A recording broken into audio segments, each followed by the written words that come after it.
Hi, and welcome to the Harmonious Family. My name is Ulrika Bilby, and I am here to empower families and especially moms. How do we support ourselves and our families and our children? And today I am here to talk to MaryLou Locker about just this topic, about how do we support ourselves, self-care. MaryLou, welcome. Thank you. Great to be here. Yeah, I'm super excited to talk to you today because we're going to speak about how to have a calm home and how do we keep the calm within ourselves in the midst of raising our children. And you are, among other things, you're a mom and you're also a meditation and yoga teacher, as also a trainer, a corporate trainer. So you have lots of experience.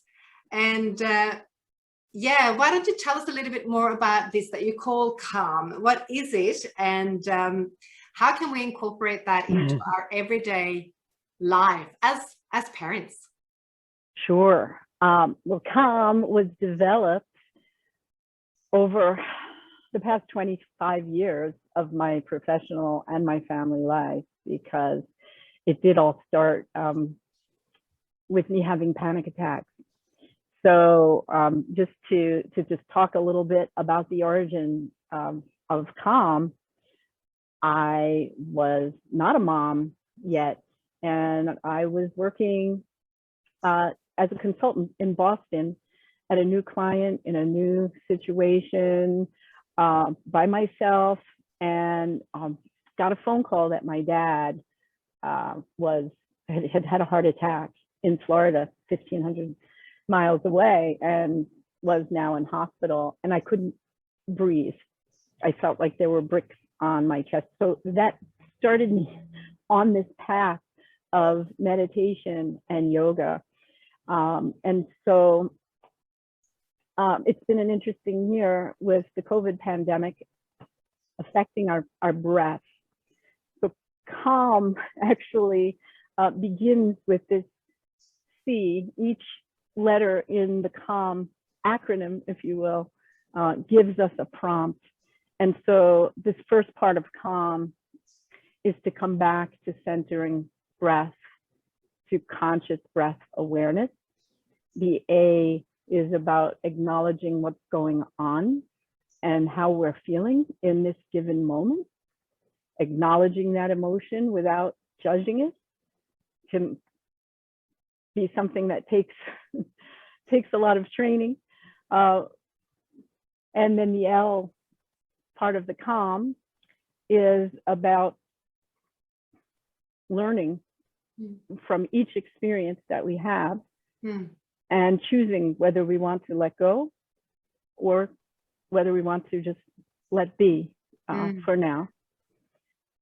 And M gives us into meditation, mindful movement, and what is called metta, which is from Buddhism, and it's all about loving kindness and treating ourselves with self-compassion. So in other words, not giving ourselves a hard time for whatever it is that that we're encountering in our inner world. So that's the overall calm acronym. And as I think you had said, Ulrika, that can be a way of life. It can be a lifestyle, or it can be a sequential process that we apply when we need some nurturing and some self-care in difficult situations. Yeah, and we have them, yeah. Could be sometimes every day, sometimes we can last a week without it, but there will be moments, and especially on the journey with dealing with our children, obviously, that when we can use this. And I know that when we spoke the other day, you had one of those moments. We had a little moment, didn't we? And you coached me through that process. And I think that, consciously or not, we use the elements of this calm in order to soothe ourselves, and also in order to support each other, right? And you know, I'm just thinking of that saying. Maybe many of you are familiar with it, but if you know, it's that, it goes to that self-dialogue. You caught me in a moment of having some of that derogatory, some negative self-dialogue. And like a good friend, right? Ulrika, you came in and you said, well, wait a minute, just, you know, let's let this experience be and move to the next one and not give yourself a hard time. So I thought, wow, you know, I need these constant reminders myself. So should we use that example a little bit to that would be illustrate what the great. calm would look like? Yeah. Okay. Why don't you tell us about that morning, and, you know, and what was going through? What were you going through? Yeah. Okay. So as a working mom that really had to kick things in this year as the primary income earner in the household due to just pandemic challenges, I had some appointments to go to, and I have a beautiful 12-year-old daughter who is a very sensitive being, and we're getting ready to go to bring her to a new gig that she has as a mother's helper.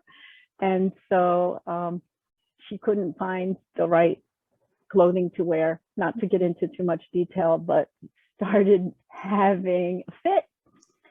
And I guess there was, you know, some inner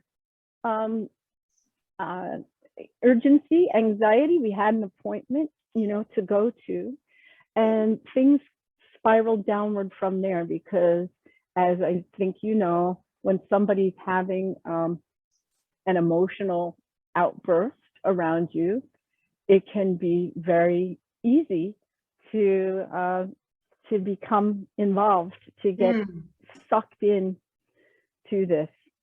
Try as I might have, I felt myself devolving into this situation, and it didn't go as smoothly as I would have liked, but we, you know, packed into the car. I dropped my daughter off, and she wasn't in a particularly great harmonious alignment. It was okay by the time we got to our destination, but I started with my centering breath in the car, just bringing in, you know, in the car with her. And, you know, again, this is something you can share. I think my kids are used to me being a yoga teacher and a meditation teacher as well, advocating for, you know, the breath, the fullness of the breath, but a centering breath and focusing our awareness in on the breath just for 2 minutes. I can feel that shift, right, from the grip of being under the influence of the sympathetic nervous system. So that's where we go into the fight, flight, freeze. That sympathetic nervous system is like the accelerator, and it revs us up more, and we get hijacked. You know, we get hijacked, we get frozen. The breath creates that ease, right, in the belly. So breathing in to land our consciousness and bring our breath right in behind the navel.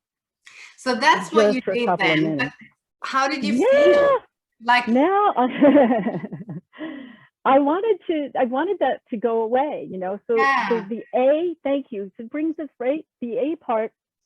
I mean, once I have a little bit more of my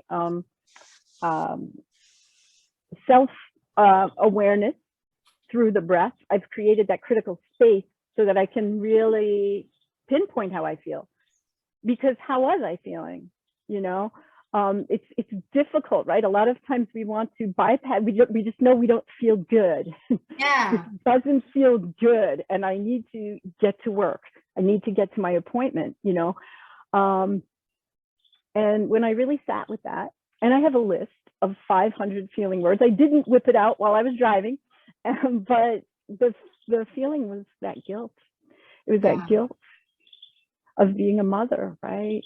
And just not being there to fully process this situation with my child. We didn't have the time. And she was okay, you know, she's 12. She was okay. She went. So sitting with that guilt, that's part of the A, of acknowledging that that is what is there, can be so huge, right? Because if we don't look at it and we don't allow it, you know, what's going to happen? It goes below the line of consciousness, right? And then it can become this unconscious, repetitive kind of an action. So it's almost as if when we name the enemy, if it's an enemy or a saboteur, if we can see it, right, and name it, then you know, then it becomes more easy to facilitate, right? Yeah, we feel better. And I think what you were saying as well is that once when you acknowledge that you felt guilt, that's when you could just move on and let go and move through it and actually realize that, you know, she was fine. And you had another moment, a new moment with her when, you know, when she was done with whatever she was done with and you were done, and you could come together again. Exactly, right? So a known enemy is much less dangerous than an unknown enemy. And that is why. But you know what? I got to see you that morning, right? We were at a meeting. And so connecting, you know, with other moms, connecting with, it was yourself and another one of our colleagues, right? Was so powerful in being able to articulate what was going on as well. So, right, being able to speak. So thank you. I'm very grateful for you stepping into my life in that moment, right? Because it really helps, as you know, having a reflection tool, having a partner, having somebody that understands pretty much exactly, you know, what you're going through, because we're all moms. We're well, I'm so we're in it every day, right? Yeah, no, I'm so glad that we got to talk about this, and also that we're here to support each other, because that's what the Harmonious Family is all about, is to support one another as well, and to help us through this journey, because it's not easy, and also to then also help with the tools, because we need them, and we're not supposed to do this life and this journey on, you know, all by ourselves. And sometimes are more challenging than others. They say small children, small problems, and big children, bigger problems. And, you know, we get to grow along our children. And then to use tools like yours, and also to just reach out and you know, find help, and that's okay. We don't have to have it all together. So thank you for sharing. And being vulnerable. Thank you for listening. And to loop back to what I was saying before, right? You know, that inner voice was super critical. I think by the time I got on the call with you, even though I'm practiced, I still had that critical voice. And would you talk to yourself the way, let's say, you know, you have a friend that's going through something and is really in a lot of pain, has maybe made a mistake, maybe a misstep, right? Did something they didn't handle as well as they had wanted to.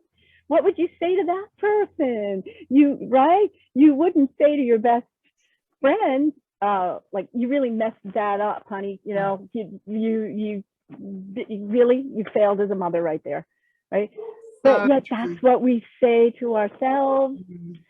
So having that support group just to remind us, right, to kind of self-correct, to remember who we are, right? We're not our feelings, we're not our thoughts, we're not even, you know, each individual moment. We're infinite beings, and we're just having these finite experiences. So helping each other to be able to transcend and stay calm, stay harmonious. Well, really, thank you so much. It was a good, nice roundup, and to remember then to keep the words. I mean, I love the word just calm, because that can remind us also then to then have, you know, what you talked about in the end is that, like the self-compassion, to be kind to ourselves really, and not be so hard on ourselves, and you know, just That move is what on. Mets is all about. Yeah, just move on to the next moment. So thank you so much, MaryLou, for being here with me today. And I you know, if someone wanted to find you somewhere, do you have a website they can go to, or an email address they can, where will they find you? I do. My practice is called openenergylearning.com. So you can go to openenergylearning.com and join me for mindful movement, meditation classes, and positive intelligence coaching. Perfect. So, thank well, you. Thank you so much for being here, and thank you so much for listening. So until we talk again, bye-bye. Bye.